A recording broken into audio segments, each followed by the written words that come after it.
आम आदमी पार्टी के सदर और दिल्ली के वजीर आला अरविंद केजरीवाल इन दिनों गुजरात के दौरे पर हैं। गुजरात विधानसभा चुनाव को लेकर वो रोड शो कर रहे हैं। इस दौरान रोड शो में उन्होंने मोरबी हादसे पर भी तंज कसा और बीजेपी पर निशाना साधा। क्या कुछ कहा, आपको सुनवाते हैं।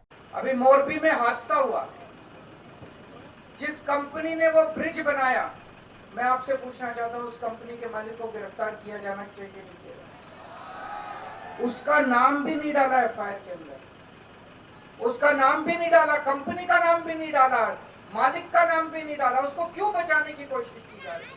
दुख होता है। 150 लोग मारे गए, उन 150 लोगों में 55 छोटे छोटे बच्चे थे। उन्हें क्यों बचाने की कोशिश की जा रही है? अपने ही तो थे, वो अपने ही बच्चे तो थे, अपने ही भाई बहन तो थे। आज उनके साथ हादसा हुआ, कल हमारे साथ भी तो हो सकता है, किसी के साथ हो सकता है। आज उनका ब्रिज टूटा, कल हमारा ब्रिज टूट सकता है। 27 साल आपने दिए उनको, 5 साल मुझे दे दो, 5 साल मांगने आया हूँ। 5 साल से ज्यादा नहीं मांग रहा। अगर मैं 5 साल में काम नहीं करूं, अगली बार वोट मांगने नहीं आऊंगा आप लोगों से। गुजरात पहुंचे अरविंद केजरीवाल ने कहा कि मैं पढ़ा लिखा ईमानदार शख्स हूं, मैं स्कूल और कॉलेज बनवा सकता हूं। और क्या कुछ वादे किए अरविंद केजरीवाल ने, आपको सुनवाते हैं। आपसे एक ही निवेदन करने के लिए आया हूं। मेरे को राजनीति करनी नहीं आती, लच्छेदार भाषण देने नहीं आते। आपके काम की बात कर रहा हूं, आपकी दवाई की, आपके स्कूल की, आपके बच्चों की, आपकी शिक्षा की, आपकी बिजली की, आपकी सड़क की, वो सारे काम करने आते हैं। गुंडागर्दी करनी नहीं आती मेरे को। शरीफ आदमी हूं, ईमानदार आदमी हूं, पढ़ा लिखा आदमी हूं, इंजीनियर हूं। स्कूल बनाने आते हैं, अस्पताल बनाने आते हैं।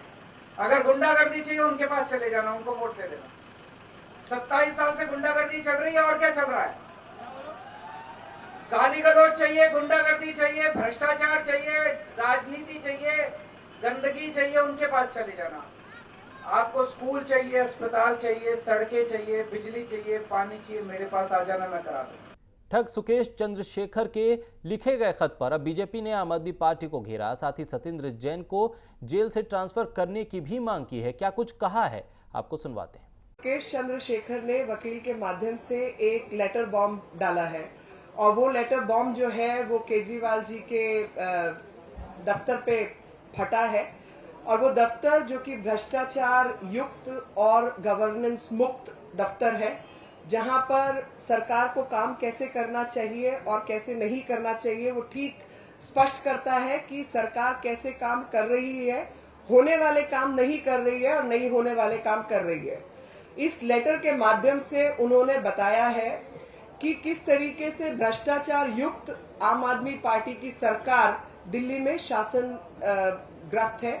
और उसमें लिखा है कि 50 करोड़ रुपए की ट्रांजैक्शन हुई और 50 करोड़ रुपए असोला के फार्म हाउस में कैलाश गहलोत और सत्येंद्र जैन दोनों ने मिलकर की।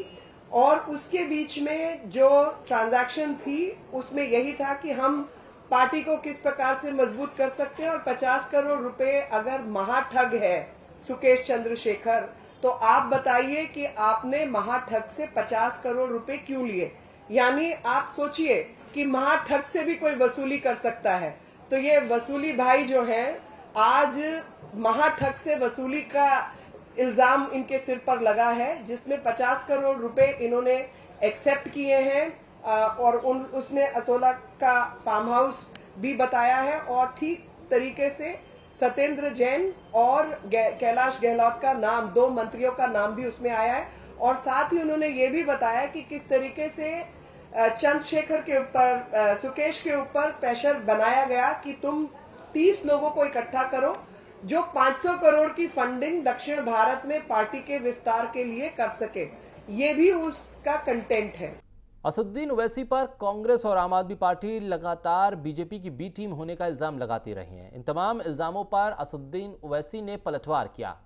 क्या कुछ कहा आम आदमी पार्टी, कांग्रेस और साथ ही भारतीय जनता पार्टी को लेकर, आपको सुनवाते हैं। कांग्रेस और आप पार्टी कहती है कि ओवैसी बीजेपी का बी टीम है, और बीजेपी ये कहती है कि ओवैसी मुल्क के खिलाफ है। माने ये लोग हमको बी टीम, कांग्रेस और आप और बीजेपी कहती है कि ओवैसी नया जिन्ना है। अने जिन्ना किधर है मुझे नहीं मालूम, जिन्ना किधर गया मुझे नहीं मालूम। मैं तो उन लोगों की औलाद हूं जिन्होंने जिन्ना के पैगाम को ठुकराया और भारत को माना। मैं तो उन लोगों की औलाद हूं जिन्होंने पाकिस्तान को पाक नहीं माना, भारत को पाक इसलिए माना क्योंकि ख्वाजा अजमेरी की सरजमीन है। मगर ये बीजेपी वाले ओवैसी ऐसा है, कांग्रेस और आप एक बयान लगाते।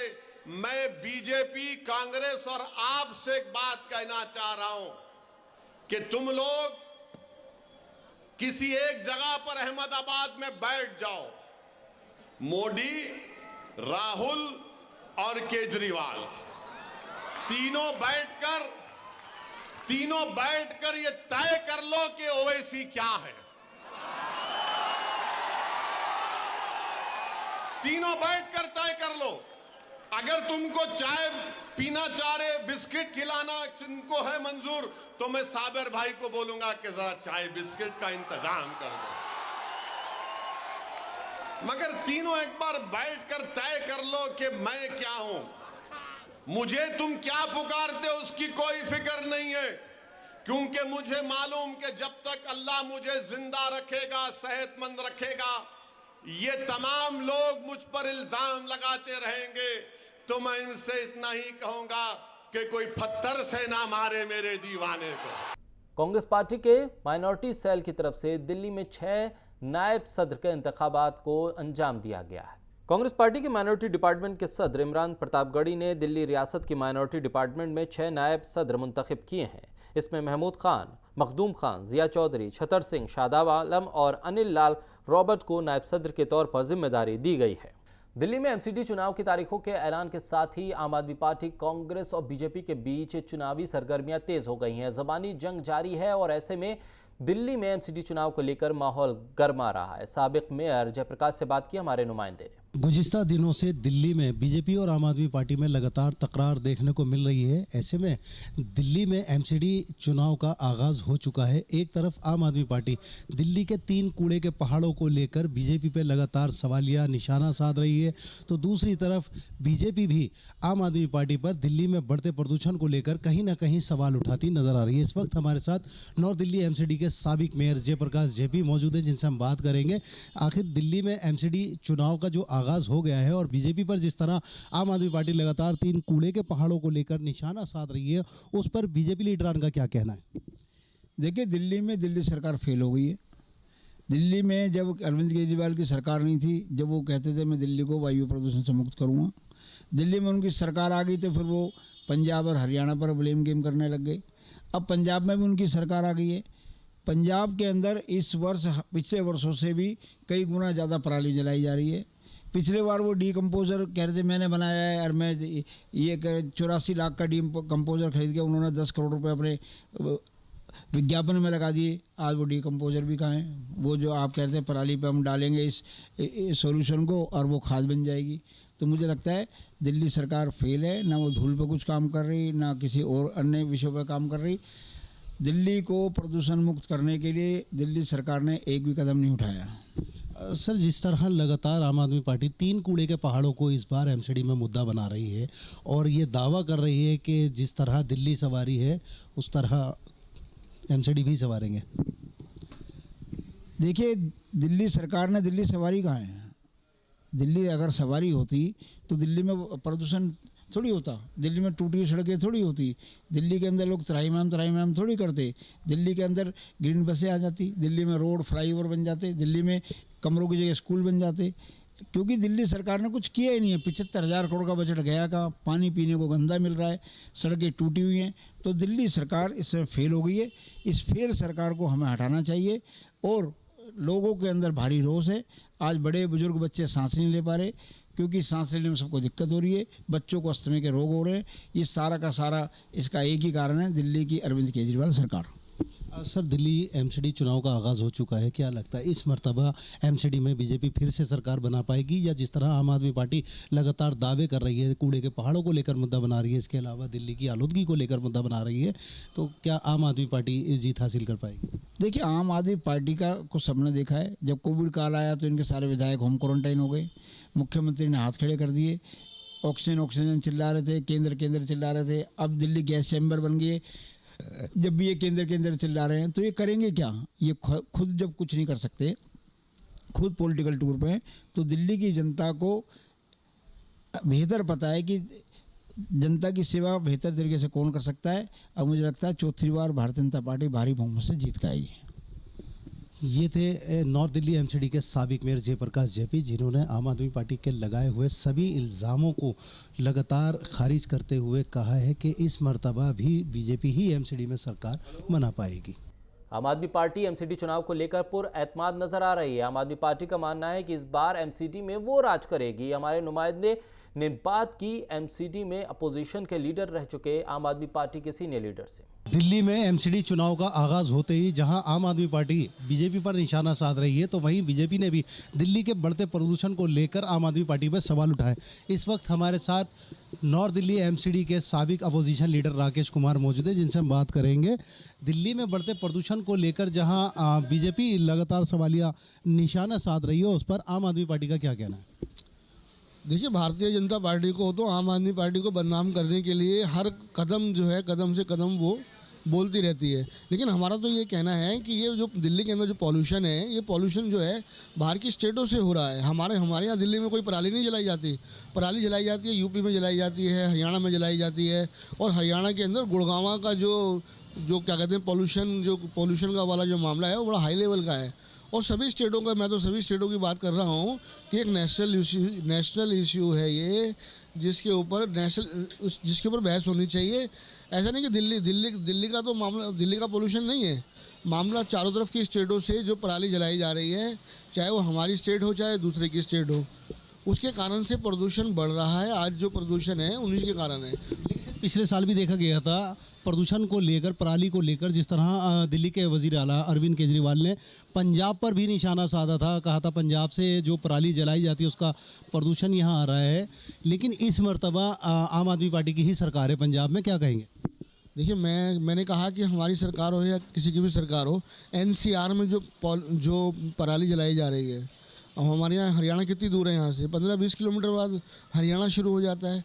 पंजाब भी कोई ज़्यादा दूर नहीं है हमारे यहाँ से। हमारे यहाँ से यूपी ज़्यादा दूर नहीं है, 15-20 किलोमीटर के बाद यूपी शुरू हो जाता है। तो मैंने कहा कि आसपास से जो पराली जलाई जा रही है, ये उस धुएँ के कारण दिल्ली जो है आज प्रदूषित है। दिल्ली धुआं जो हो रही है, उसमें सबसे बड़ा जो रोल है पराली का है। और दिल्ली तो अपने मामले में बहुत स्ट्रिक्ट है, और दिल्ली ने अपने स्तर पर भी जो है जो कर सकती है वो करा है। अभी जो है दिवाली भी जो है हमारी पटाखों के बिना गई है। दिवाली जैसा त्यौहार हिंदुओं का त्यौहार था, लेकिन पॉल्यूशन को देखते हुए कि भाई कोई आतिशबाजी नहीं हुई, कोई बम पटाखे नहीं छोड़े गए। इसके अलावा और जो भी हम कर सकते हैं, कंस्ट्रक्शन को बैन कर रखा है। तो दिल्ली सरकार, बताइए दिल्ली सरकार कहाँ दोषी है? दिल्ली सरकार ने अपने स्तर पर हर कार्रवाई की है। अब आप दिल्ली के अंदर बताइए कौन सा पॉल्यूशन, दिल्ली की वजह से क्या पॉल्यूशन है?